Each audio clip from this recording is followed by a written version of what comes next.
오늘 사건 상황실에 전해진 화제의 뉴스입니다. 앞유리가 깨진 채로 달리는 차량이 포착됐는데 도대체 무슨 일이었을까요? 늦은 밤 한적한 도로, 달리는 승용차 한 대를 자세히 보니 앞유리가 모두 산산이 깨져 있습니다.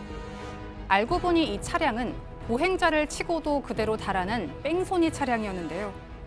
심지어 면허가 없는 30대 운전자가 우연히 주운 신분증으로 불법 렌트한 차량이었습니다. 사고 넉 달 만에 경찰에 붙잡힌 운전자는 무면허 운전이 들통날까 두려워 도주했다고 진술했는데요. 무면허 운전 등 전과만 30건인 이 운전자는 결국 구속돼 검찰에 넘겨졌습니다. 장기간 세워뒀던 차량이 갑자기 사라졌다면 얼마나 황당할까요? 한적한 도로변에 차를 세우는 견인차 한 대. 잠시 후 기사가 내려 주차된 승합차 근처를 어슬렁거리기 시작합니다. 도구를 이용해 문을 열어보더니 견인차로 끌고 가버리는데요. 사실 이 기사는 불법 주차된 차량을 견인한 게 아니라 차를 훔친 겁니다. 장기간 주차됐거나 노후된 차량을 노려 훔친 뒤 폐차장에 팔아넘겼고 600여만 원을 받아 챙겼는데요. 결국 상습 절도 혐의로 구속됐고 차량을 사들인 폐차장 주인 또한 작물 취득 혐의로 입건됐습니다. 마약을 국내로 밀반입한 태국인 일당이 경찰에 붙잡혔습니다. 전북 정읍의 한 식자재 마트 앞, 한 택배기사가 마트에 택배물을 두고 나갑니다. 이틀 후 태국인 여성 3명이 마트에 나타나 배달된 택배 상자를 가지고 나가는데요. 알고 보니 이 택배, 시가 22억 원어치인 필로폰 675g이 들어있었습니다.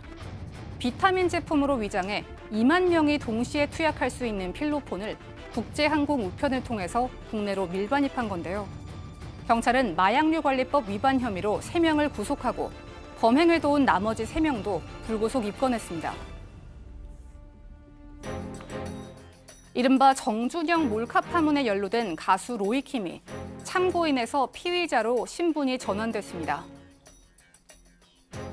가수 로이킴이 경찰에 입건된 사실이 알려졌습니다. 정준영 등과 함께 있는 단체 대화방에 음란물 사진을 유포한 혐의인데요. 정준영의 대화 내용을 분석하는 과정에서 혐의를 확인한 경찰이 로이킴을 참고인에서 피의자로 전환한 겁니다. 경찰은 다만 유포한 사진이 본인이 직접 촬영한 것인지는 확인되지 않았으며 또 다른 대화방 멤버로 거론되는 가수 강인과 정진훈 등에 대해서는 조사할 계획이 없다고 선을 그었습니다. 지금까지 사건 상황실이었습니다. 네, 이 정준영 몰카 파문에 이제 연루된 가수 로이킴. 어제 저희가 이제 참고인 조사 받았다 이런 얘기했는데 결국 이제 피의자로 이제 전환이 됐다라는 것은 혐의가 어느 정도 드러났다라고 확실한 혐의가 있다는 얘기죠. 사실 참고인 신분이었을 때 로이킴의 이름이 이제 언론에 거론이 됐고 경찰에 직접 밝히지 않았습니까? 그래서 이게 그냥 단순 참고인이라면 이름을 공개하는 게 다소 과다는 얘기들이 있었어요.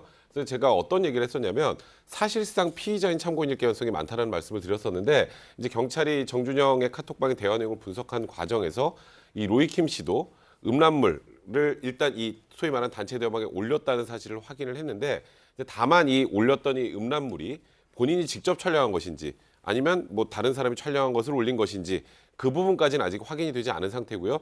일단 음란물을 유포한 상황이기 때문에 그 부분에 관련해서는 이제 참고인이 아니라 피의자로 입건했다고 경찰 관계자가 밝힌 상황입니다. 근데 그 카톡방에 보면 여러 사람이 거론되지 않습니까? 이제 우리가 뭐 그동안에 연예인들 몇 명 얘기했는데 그러면 정준영과 관련된 로이킴 또 다른 어떤 연예인도 또 조사 선상에 올라오겠네요. 예, 오직하면 뭐 정준영 휴대폰을 데스폰이라고 그러더라고요. 거기에 나오면 뭐 다 뭐 그렇게 된다고 그러는데 거기에 나온 경찰이 오늘 그런 얘기를 했어요. 강인이라든지 정진훈 씨, 뭐 그다음에 뭐 이철우 모델, 뭐 이런 이종현, 용준영 이런 사람 등등은 오해를 피하기 위해서 밝히는데 조사 계획이 없다. 이 얘기는 바꿔서 얘기하면 이들은 아마 혐의가 없는 걸로 보입니다. 예, 일단은 그 뭐 지금 데스노트라는 얘기가 옛날에 있었는데 데스폰이라고 해야 되겠네요, 정말. 이 정준영 씨와 관련된 카톡 대화방에 거론되면은 이렇게 이 여파라고 해야겠죠. 상당히 큰 파장을 일으키고 있습니다. 사건 상담실로 갑니다.